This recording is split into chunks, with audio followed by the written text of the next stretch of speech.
What's up, dude?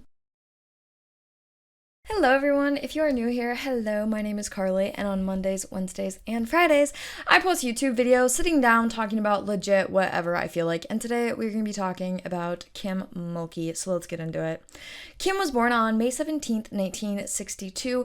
She was she was one of the first girls to be involved in organized basketball, playing with boys.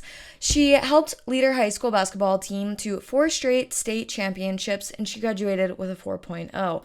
That's honestly good for her. I probably graduated with like a 3.0, 2.5 maybe even, I don't know. After high school, she went to Louisiana Tech University and she was on the national winning team twice. She is also an All-American point guard in 1983. She was on the team representing the U.S. at the 1983 Pan American Games held in Caracas, Venezuela.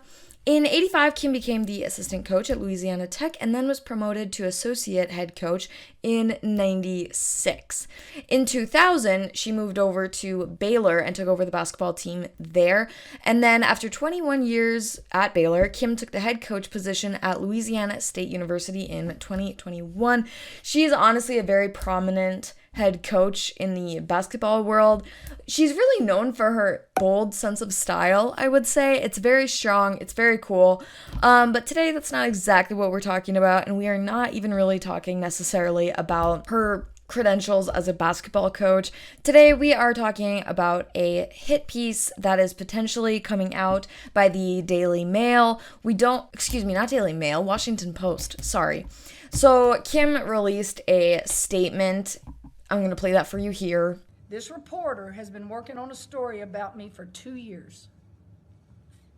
After 2 years of trying to get me to sit with him for an interview, he contacts LSU on Tuesday as we were getting ready for the first round game of this tournament with more than a dozen questions, demanding a response by Thursday, right before we're scheduled to tip off. Are you kidding me? This was a ridiculous deadline that LSU and I could not possibly meet, and the reporter knew it.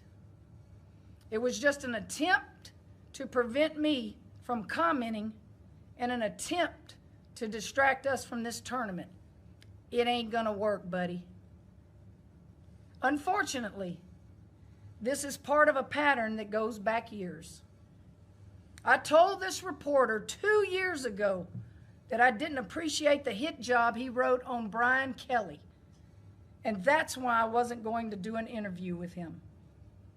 After that, the reporter called two former college coaches of mine and left multiple messages that he was with me in Baton Rouge to get them to call him back, trying to trick these coaches into believing that I was working with the Washington Post on a story.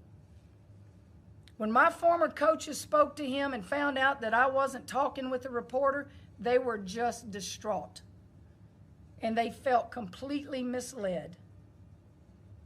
Former players have told me that the Washington Post has contacted them and offered to let them be anonymous in a story if they'll say negative things about me. The Washington Post has called former disgruntled players to get negative quotes to include in their story. They're ignoring the 40-plus years of positive stories that people or they have heard from people about me. But you see, reporters who give a megaphone to a one-sided, embellished version of things aren't trying to tell the truth. They're trying to sell newspapers and feed the click machine. This is exactly why people don't trust journalists and the media anymore.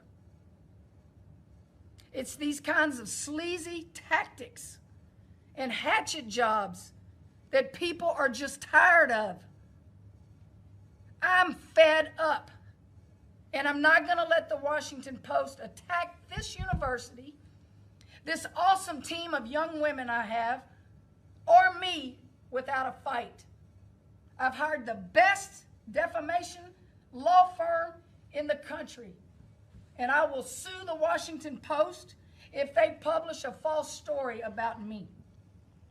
Not many people are in a position to hold these kind of journalists accountable, but I am. And I'll do it. That's all I'm going to say about this right now. And now I'm going to get back to talking about my basketball team and winning this game tomorrow. I have to say, I don't know a ton about basketball and the coaches and whatnot, but I think that it is absolute crap that this is happening during March Madness, especially this year. March Madness has been such a big thing this year. I swear, like on TikTok, every third video is something involving women's basketball, which is phenomenal. I love that women's sports are getting to as much recognition as men's basketball, honestly, and that this year, like, the games have just been so good. So I do think it's just crap that this is all coming out now, and like she kind of alluded to, maybe that was the whole point of the article. We don't really know. I am curious to see if it actually does drop at some point. It sounds like it's not going to be incredibly credible. I don't know. I know that Kim has a very strong personality as well, and she's been involved in, like, I don't know, maybe a couple different controversies, but honestly nothing even really that crazy worth noting. So I don't know how this is all going to play out, but I will keep you guys updated. That's all I have for you today, unfortunately. Short video for today, but I just thought that this was something interesting and that we should try to follow. So I will keep you guys up to date as well as I can. I'm filming this video on Sunday, so on Monday, if there's any more updates, I might just post 2 videos. We'll see, but if not, I guess we'll just have to post it at a later date if there are any more updates. I hope you guys have a fantastic start to your week, and I will be back on Wednesday for sure with another video. Bye, guys.